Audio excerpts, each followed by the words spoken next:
대한 부분인데, 성령 강림에 대한 부분은 성령은 곧 교인과 교회의 시작이라고 할 수 있습니다.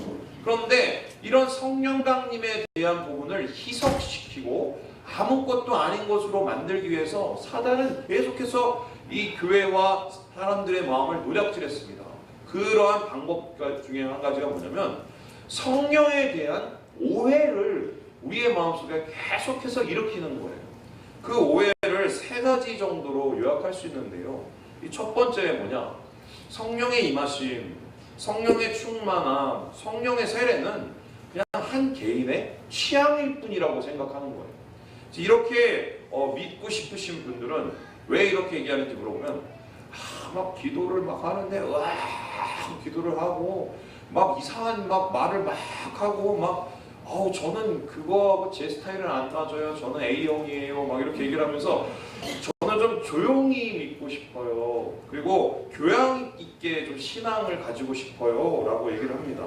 근데 이분들의 주장이 어느 정도 일리가 있는 게, 오늘 우리가 말씀에서 읽어봤지만 이 오순절 강림 사건을 바라보면서 주변의 사람들이 가지고 뭐라고 얘기하면, 쟤네들 봐, 술에 취했어. 그것도 전혀 모르는 새 술에 취했어. 그만큼 강력하게 취했다는 소리거든요. 여러분, 술에 취하면 그 사람이 제정신이 아니고 제 행동이 나오지 않는데, 마치 120명의 이 성령을 받은 120문도를 향해서 술 취한 인간들이라고 얘기하고 조롱을 했습니다.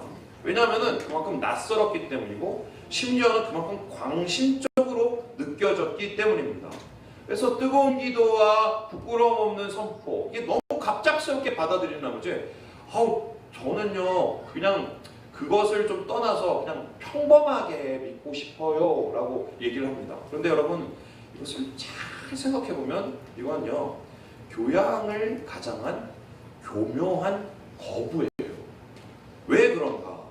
성경은 성령이 모든 신자들이 받는 구원의 보증이라고 얘기하고 있기 때문입니다. 우리 함께 고린도후서 말씀을 읽어보겠습니다. 1장 22절입니다. 시작. 그가 또한 우리에게 인치시고 보증으로 우리 마음에, 여기서 인치셨다는 것은 도장을 입 앞하게 꽉 찍었다는 건데 하나님의 소유가 됐다는 거예요. 그러니까 우리가 구원받은 백성이 됐다는 뜻인데, 그 증거가 뭐냐? 증거를 내놔봐라. 이마에 도장이 있느냐? 여러분, 이마에 도장이 있으신 분 있어요? 없지요? 그 이마의 도장이 아니라 우리의 인치심의 도장은 어디냐? 여기에 있어요. 그 도장을 받은 게 뭐냐? 성령의 강림이라는 거예요. 그러니까 성령을 받은 사람은 바로 구원을 받았다는 증거라는 것입니다. 그래서 사도 바울이 고린도 교회에 도착했을 때 아볼로에 의해서 진행되고 있는, 사역하고 있는 고린도 교회를 가면서 뭐라고 얘기하면, 사도행전 19장 이렇게 얘기했습니다. 야, 너희들이 믿었다는 건 알겠는데 성령을 받았니? 성령을 받았니? 이렇게 물어보고 있어요. 왜 있습니까? 성령을 받았는가를 질문하는 것이 곧 신앙이 있는가 없는가를 확인하는 것이기 때문이에요. 그래서 성령 강림, 우리가 성령 강림을 개인적인 취향으로 여기는 것은, 이것은 옳지 못합니다. 모두가 받아야 되는, 모든 교인이 뜨거워져야 되는, 모든 교인들이 충만해야 되는 성령의 강림인 것이에요. 저는 한번 생각을 해봤어요. 오늘날 이 성령의 강림의 모습이 나타나면 과연 어떨까? 오순절에 성령의 강림의 모습이 나타났을 때 그들 가운데 방언이 나타나고 귀신이 쫓겨나가고 그들 가운데 병자가 일어나는 이유는 뭐냐면, 이게 하나님의 영이 임해서 소유권이 이전이 된 거예요. 사탄의 소유였던 것이 하나님의 소유로 변하면서 어떻게 해요? 한마디로 그곳에 어떻게 보면 하나님의 다스리심과 역사하심이 나타나기 때문에 모든 더럽고 어둠의 것들이 떠나는 역사가 그렇게 보이는 것입니다. 그렇다면 오늘날 우리에게 구원의 보증으로 임할 이 성령이 임하게 될 때 과연 오늘날은 어떻게 나타날까? 저는 고민해봤는데 이럴 것 같아요. 우리 사회의 주변을 보세요. 수많은 정신적인 질병들을 보세요. 우울증, 공황증, 대인기피증, 분열증. 여러분, 점점 갈수록 사람들이 이제는 어느 수준이냐면 다른 사람을 칼로 찌르고 그것을 반으로 나눠도 전혀 가책을 느끼지 않고 게임을 할 수 있는 세상으로 변해갔어요. 여러분, 성령님이 오시면 이러한 정신적인 질병들을 몰아내실 것입니다. 뿐만 아니에요. 지금 온 번째는 황금 만능주의, 돈이 최고, 그리고 내 맘대로 즐기는 성적인 타락뿐만 아니라 폭력을 일삼는 이런 모습들이 성령이 오시면 모두 사라지고 하나님의 정결함이 임할 거라고 저는 믿습니다. 성령 충만함은 개인적 취향이 아닌 모두가 얻어야 될 믿는 자들의 보증인 것입니다. 두 번째로 우리의 마음을 계속해서 노략질하는 이 사단의 음성이 무엇이냐? 바로 성령의 임하심, 성령의 강림은 제한적이라는 거예요. 이렇게 얘기하시는 분은 뭐냐? 상처가 있어요. 야, 옛날에 내가 기도원도 가보고 교회도 열심히 나오고 내가 막 새벽 기도도 하고 다 했는데 결국은 받을 놈만 받더라. 받을 사람만 받더라. 저게 뭔가 특별하니까 하나님이 더 주시는 거고 아유 나는 해도 안 돼. 뭐 이렇게 얘기하는 겁니다. 그래서 나 같은 사람 받기 힘들다고 얘기하시는 경우가 많아요. 근데 이 얘기는 사실은 어느 정도는 맞아요. 왜냐면은 구약에는 모든 사람에게 성령을 임한 게 아니라 왕이나 선지자 같은 특별히 하나님이 정해놓은 사람들에게만 성령을 주셨어요. 그런데 성령의 충만이, 성령의 강림이 오순절에 이르러서는 전혀 반대가 됩니다. 오늘 이 4절 이렇게 얘기하고 있는데요. 그들이 다 성령의 충만함을 받고, 여기서 그들이 다라는 것은 마가의 다락방에 있던 120명의 사람들, 성도들이었어요. 그러니까 거기 120명 성도는 한 명도 빠지지 않고 다 성령을 받은 거예요. 그렇다면 어떻습니까? 우리가 하나님 앞에 간절히 구하고 성령을 사모할 때 우리의 마음속에 성령이 임하시겠습니까? 아니시겠어요? 임하게 되는 거예요. 왜입니까? 하나님께서는 우리에게 약속하셨기 때문입니다. 우리 사도행전 1장 4절의 말씀을 같이 한번 읽어보겠습니다. 시작. 사도와 함께 모이사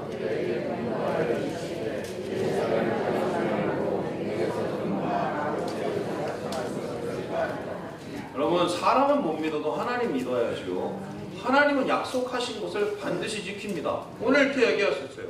떠나지 말고 내게서 들은 바 아버지에게서 약속하신 것을 기다리라. 약속하신 것이 무엇입니까? 성령이에요. 여러분, 사람들이 성령 강림을 제한적으로 오해하는 이유는 뭐냐면 그것을 단지 보이는 현상, 뭐 은사, 능력 행함, 역사를 가지고 성령의 임함이라고 단정짓기 때문이에요. 여러분, 성령의 임함, 나의 가운데, 우리 가운데 성령의 임함의 가장 큰 증거가 뭔지 알아요? 임재예요. 하나님의 살아계시는 역사를 내 마음속에 믿는 확신입니다. 그래서 우리가 성령 강림을 통해서 인격적으로 주님을 뜨겁게 만나는 것, 이거는요 신앙적인 성장을 해서 결코 회피할 수 없는 것입니다. 그래서 성령 세례, 성령 충만에 대해서 예외적인 신자는 없고 약속을 믿고 기다리는 자에게는 여러분 모두가 다 성령을 받는 거예요. 우리 옆에 형제 자매하고 한번 얘기해 볼까요? 성령을 받읍시다. 아멘. 세 번째로 마지막으로 성령에 대한 잘못된 오해, 이 사단의 공격이 뭐냐면요, 성령의 임하심이 그냥 일회적이다, 한 번이다 라고 얘기하는 거예요. 이렇게 얘기하시는 분은 어떻게 얘기하냐면 나도 옛날에 성령의 뜨거움을 경험해봤지.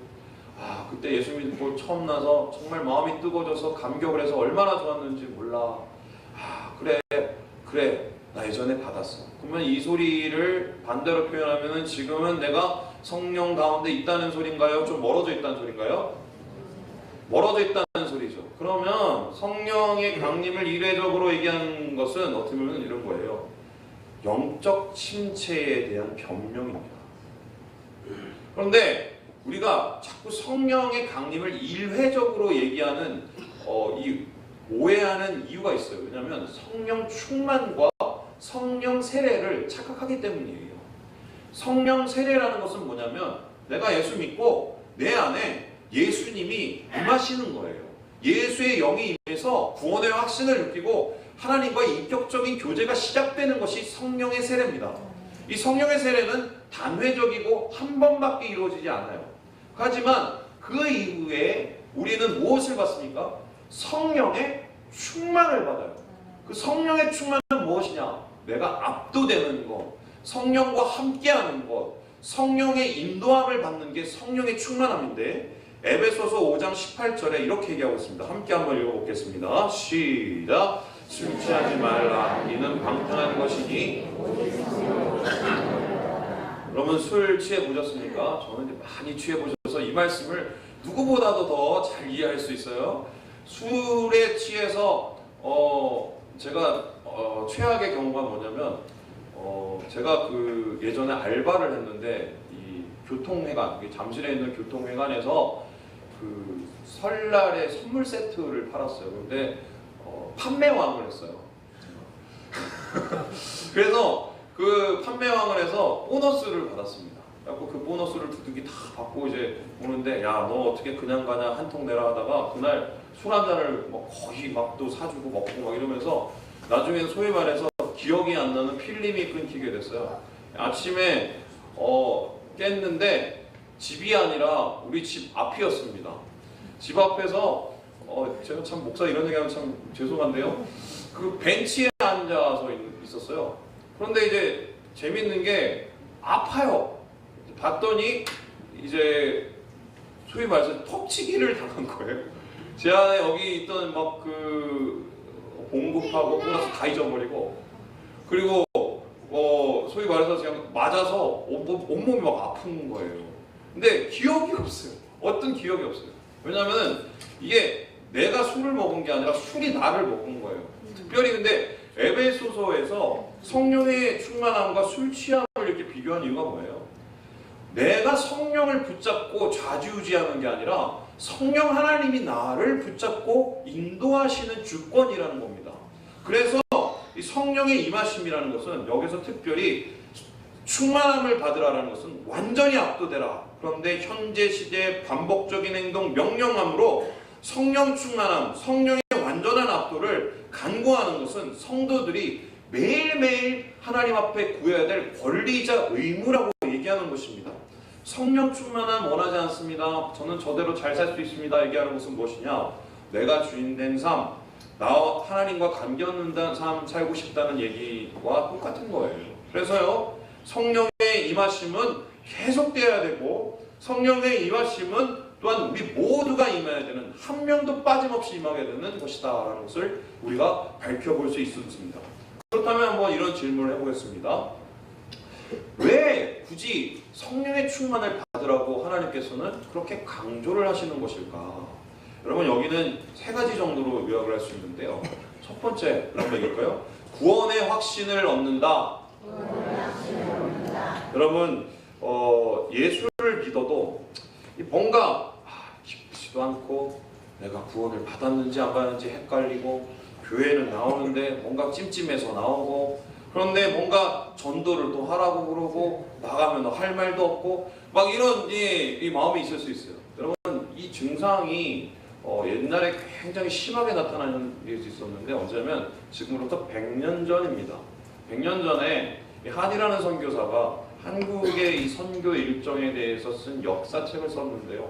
그의 증언에 따르면은 10년 동안 죽도록 선교를 했어요.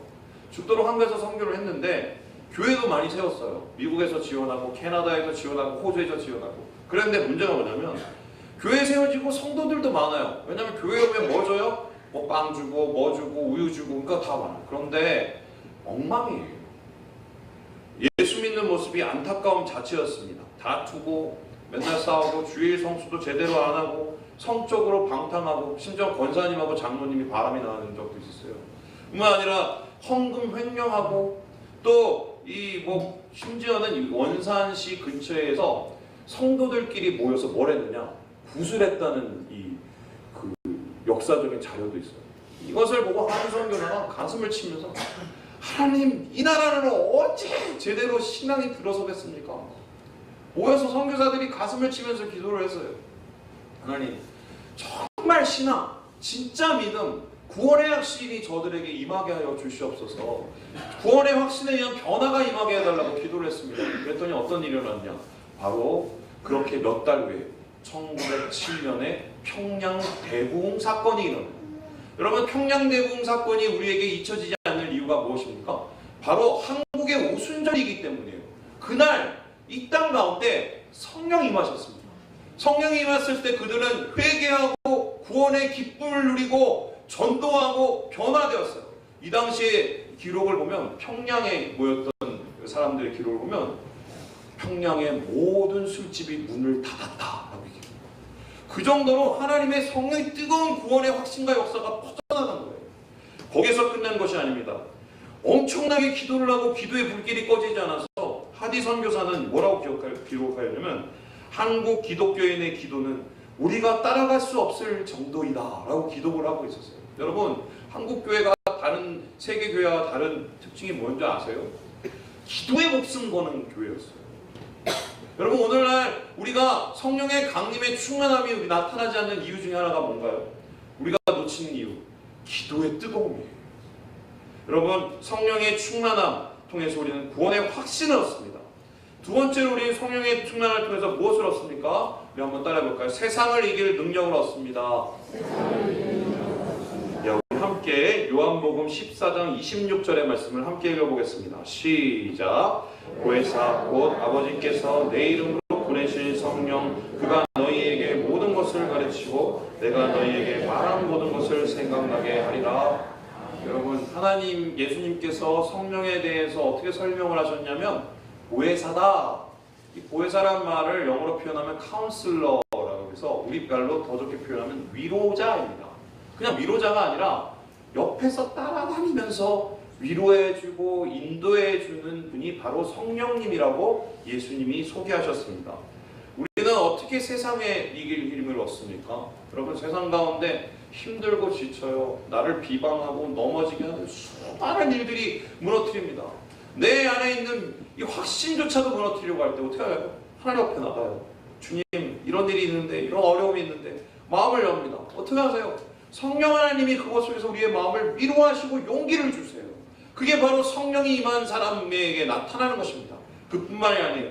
하나님, 내일 또 내가 이렇게 살아가야 되는데 오늘 이렇게 어떻게 살아갑니까? 하나님 앞에 구할 때 하나님께서 어떻게 하십니까? 그 뜻을 보이셔서 음성을 통해서 우리의 행할 바를 알려주시는 인도하심을 주십니다. 뿐만 아니에요. 세상 속에서 하나님 정말 이거는 이루어주세요. 성령님 함께 해주세요. 우리가 기도할 때 어떤 일이 일어나나요? 바로 이곳 우리의 상태에서 성령의 개입하심, 하나님의 강권적인 역사가 일어나는 것입니다. 여러분, 우리의 신앙 속에서 자꾸 삶 속에서 신앙이 무너지는 이유가 무엇일까요? 우리의 마음 가운데 생동감이 없는 신앙이 되는 이유가 무엇일까요? 성령의 충만함이 없기 때문이에요. 여러분, 성령의 충만함은 세상을 이길 수 있는 힘을 얻게 하십니다. 또한 성령의 충만함을 통해서 우리가 얻는 것은 무엇이냐? 우리 한번 따라해볼까요? 진짜 교회, 진짜 교인이 됩니다. 여러분, 교회의 시작은 오순절이었어요. 오순절 성령 강림이 없었으면 교회에는 없습니다. 여러분, 이 성령 강림을 통해서 그들에게 나타난 모습이 무엇이었습니까? 시키지도 않는데 교회를 왔어요.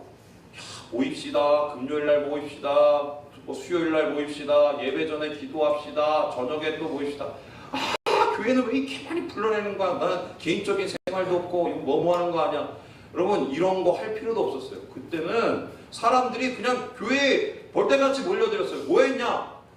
하나님의 가르침을 받기 위해서, 말씀에 가까이 해서. 우리가 지금 막 큐티를 합시다. 큐티를 무조건 합시다. 뭐 목사가 강조하고, 야, 저 목사는 큐티밖에 모르냐? 이렇게 막 생각할 수도 있는데, 여러분, 이게 성령의 충만함을 받으면 자연스럽게 이어져요. 자연스럽게. 제가 지난 교회에서 사역을 할 때 한 청년이 진짜 성령을 받았어요. 어떻게 성령을 받았냐면 같이 이 캄보디아 선교회를 갔다가 거기서 성령의 강권적인 영사를 받은 거예요. 그리고 나서 이 청년이 그 다음부터 뭘 들고 오면 말씀을 들고, 목사님 이게 무슨 말씀이에요? 이게 좀 가르쳐 주세요. 예, 마음이 얼마나 뿌듯하든지 막 아무리 저를 이 말씀을 가지고 괴롭혀도 이게 귀찮지가 않아요. 너무 행복해서. 왜냐하면 사모함이 생겨요. 이게 어떻게 되느냐? 성령이 임하실 때 나타나는 역사입니다. 뿐만 아니에요. 사람들이 갑자기 화해를 해요. 여러분, 그 당시에 이스라엘에는 뭐 무슨 유대파니 헬라파니 갈려진 막 수많은 교인들이 있었는데 어떻게 해요? 서로 화해를 합니다. 여러분, 놀라지 마세요. 우리 한국 기독교 초기에 평양대공의 운동이 일어났었을 때 우리 가운데 어떤 일이 일어났냐? 세상에서 도저히 일어나지 않을 이 화해가 일어났습니다. 무슨 화해인가? 며느리와 시어머니가 화해를 했어요. 이 평양에 보는 그 자리에서 막 함께 펑펑 울며 얘야 미안하다. 어머니 제가 잘못했어. 여러분 이런 일이 일어나요. 또 뿐만 아니에요. 성령의 역사가 나타났을 때 서로 성찬과 애찬을 나누면서 예배가 살아나고 소그룹 활동, 셀 활동이 살아났습니다. 뿐만 아니라 기도에 몰입하고 시키지도 않았는데 자기의 물품을 나눠서 가난한 자들을 나눠주는 구제가 나타나요. 여러분 이것이 무엇을 통해서 나타나느냐? 교회를 교회되게 하고 교인을 교인되게 하고 성도를 진짜 성도되게 하는 것은 단 한 가지밖에 없어요. 성령이세요.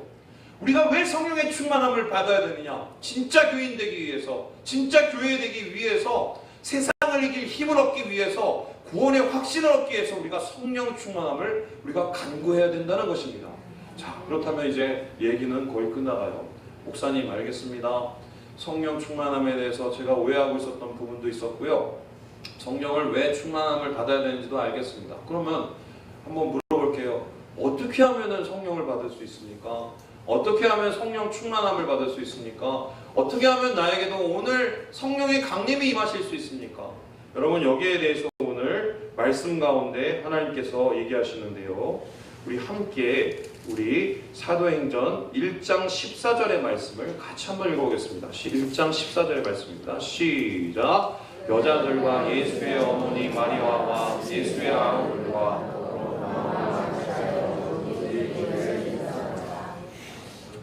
여러분 어제 저희가 이제 이 뒤에서 한 일주일간 도배를 했어요. 도배를 하고 위에 천정을 이렇게 뭐 갈고 막 그랬는데 천정을 이렇게 뚜껑을 열었더니 그 안에 이제 뭐가 있었냐면 고양이 해골이 있었어요. 그리고 새 2마리 사체, 그다음에 쥐 여러 마리의 시신들이 있었습니다. 갑자기 마음이 심란해지는 거예요. 야, 내가 이걸 다 마시고 살았구나. 그리고 제가 여기를 이 천정을 고치면서도 그때 거의 지옥에 가까웠는데 이 뒤 공간은 더 심한 게요. 세상에 먼지랑 먼지는 다 쌓여 있었어요. 여러분 그래서 이 하나를 이렇게 들고 지붕을 들고 왔는데 그 위에 먼지가 이만큼 쌓여 있어요. 그러니까 이게 막 얼마나 우리의 막 이 모든 것들을 이렇게 막 그렇게 해야겠어요. 그 다음이 더 문제였는데 이 천정을 다 공사하고 그 다음에 이제 벽지를 발랐어요. 이 벽지를 이제 바르고 나서 어쩌면 벽지를 바르니까 이 바닥이 더러워졌잖아요. 그래서 이제 원래는 이제 이 바닥을 공사를 하다가 저희가 이제 과도하게 이제 재정을 쓸 수가 없어서 이제 바닥 공사를 좀 이렇게 좀 이렇게 미뤘어요. 좀 이렇게 나중에 좀 여유가 생길 때, 재정적인 여유가 생길 때 장판을 하자 이렇게 미뤘는데 문제가 어제 밤에 다 공사를 마치고 딱 했는데 바닥에 언드니 무슨 뭐 풀이니 막 이런 게 떨어져서 아무리 닦아도 이게 해결이 안 되는 거예요. 그래서 어제 한 1시간 동안 뭐 했냐면 그 바닥만 계속해서 밀고 닦고 뭐 걸레로 하고 뭐 수세미로 하고 안 돼요. 야, 이걸 어떻게 하지? 이거 어떻게 하지? 이랬는데 갑자기 이해감 집사님이 목사님 방법이 있습니다. 그랬어요. 그게 뭐냐면 갑자기 뭘 하나 탁 들고 왔는데 그게 뭐였냐? F킬러를 들고 오셨어요. 그래서 아니 이분이 뭐 모기를 잡으려는 뭔가 이랬는데 F킬러를 들고 갑자기 바닥에 슉 하고 막 뿌렸어요. 뿌리고 나서 철수세미를 갖다가 막 닦았는데 이게 진짜 무슨 기적처럼 바닥에 이 때들이 다 벗겨지는 거예요. 와, 이 F킬러의 기적. 여러분 들어오셨어요? 제가 그걸 딱 보면서 그런 얘기를 했어요. 아, 우리 마음도 이랬으면 좋겠네. 여러분, 왜 내게는 성령이 임하지 않을까? 예수님께서 성령이 임하시겠다고 약속하시고 바로 부어주신 게 아니라 10일간의 기간을 두셨어요. 이 10일은 짧으면 짧지만 길면 긴 시간입니다. 10일이 길게 느껴지는 이유가 무엇이냐? 바로 이 10일이 정말 기도를 하게 되면은 10일 동안 기도하기가 얼마나 힘든지 여러분 아세요? 10분 기도하기도 힘든데 10일 기도한다는 거의 죽음이에요. 그러면 과연 이 사람들은 10일 동안에 어떻게 기도했을까? 여러분 한 가지 확실한 건요. 이 사람들이 예전에 예수님이 십자가에 올라가기 전에 모습이 뭐 어땠냐면, 이야, 내 예수님이 십자가에 올라가서 예루살렘 올라가시면 왕 될 거잖아. 왕 되면 나 예수님 밑에 두 번째 될 거야. 난 3인자 될 거야. 무슨 소리야? 내가 밑에 설 거야. 막 이러면서 서로 자리 다툼하던 사람들이었어요. 출세욕과 자기 판단과 야욕과 욕심과 이 권리에 대한 것을 막 추구하던 사람이었는데, 그것이 지금 완전히 내려놓아지는 거예요.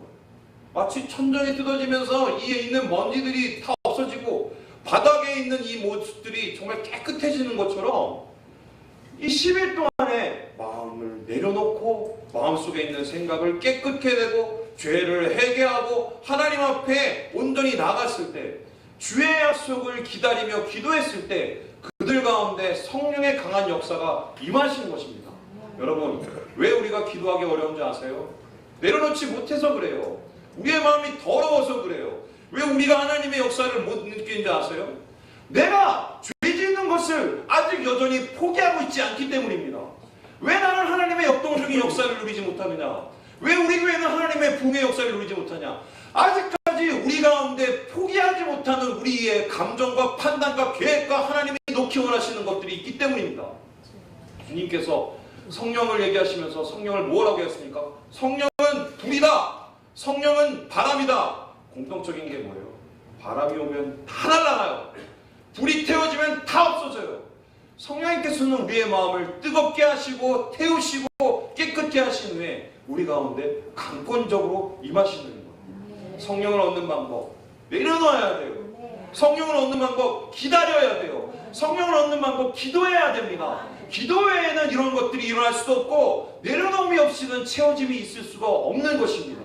여러분, 말씀을 마치러 갑니다. 이거 30주년이에요. 이 30주년이 이제 한 달 좀 넘게 남은 이 시점에서 우리가 정말 기도해야 될 게 무엇이냐? 교회 부흥을 위해서 정말 기도해야 될 게 무엇이냐? 저는 세 가지로 요약했어요. 비우자, 기도하자, 함께하자. 무엇을 위해서? 성령의 강림을 위해서. 30년 동안 우리 마음속에 쌓여있는 상처와 쓴뿌리들과 죄의 습관들을 우리가 비우고 성령을 사모하고 기다림으로 기도하고 잃어버렸던 열정을 되찾고 교회의 부흥을 갈망하면서 함께 나아가는 것, 이것이 우리가 이 30주년을 맞이하는 준비가 아닐까. 여러분, 이러한 하나님의 부르심에 초대에 응답하시고 함께 성령의 충만을 이루시는 사랑하는 지체들 되시길 주님의 이름으로 축원합니다. 기도하겠습니다.